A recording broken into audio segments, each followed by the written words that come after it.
काहीच न करता तुम्ही प्रश्न विचारलात आता की कधी डोळ्यात पाणी आलं, जेव्हा राज्याभिषेकाचा सीन होता ना, आणि किती योगायोग आहे आमचा. आणि खरंच मी त्यावेळेला असं म्हणजे खात्री पटली की हो खरंच राजांचा आशीर्वाद आहे.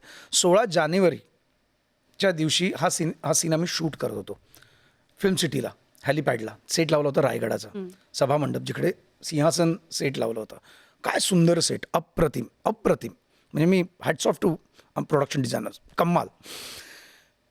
तो सीन होता 16 जानेवारी, आणि 16 जानेवारी हा दिवस छत्रपती संभाजी महाराजांचा राज्याभिषेक झाला होता.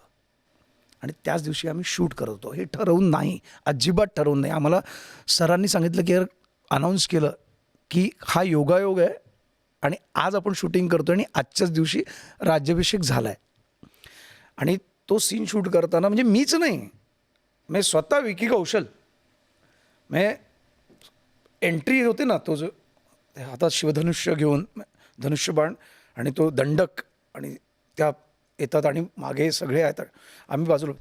मला असं भरून आलं होतं की असंच असेल ना, म्हणजे जेव्हा झालं असेल तेव्हा असंच असेल, असेच राजे आले असतील, सिंहासनाबरोबर बसले असतील. महाराजांचं तिथे जिरेटोप आहे, त्याच्याकडे जो लूक दिला आहे की ते सिंहासनावर बसणं, म्हणजे सिनेमात सोयराबाई आपल्या राजाराम त्यांच्या मुलाला प्रयत्न करतायत की छत्रपती माझाच मुलगा होणार, पण नाही, छोटी किंवा आनंदाची गोष्ट नव्हे.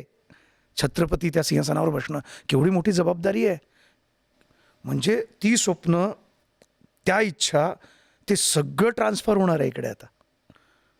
केवढी मोठी गोष्ट आहे. आणि त्यावेळेला असंच सगळं घडलं असेल की असंच असतील आणि असेच सगळे ते संचारलं असेल की आज म्हणजे धनी गेलं आमचं आणि आमचे धाकलं धनी, आता पुन्हा आमच्या स्वराज्याला धाकलं धनी आलं, पुन्हा आम्हाला मालक मिळाला.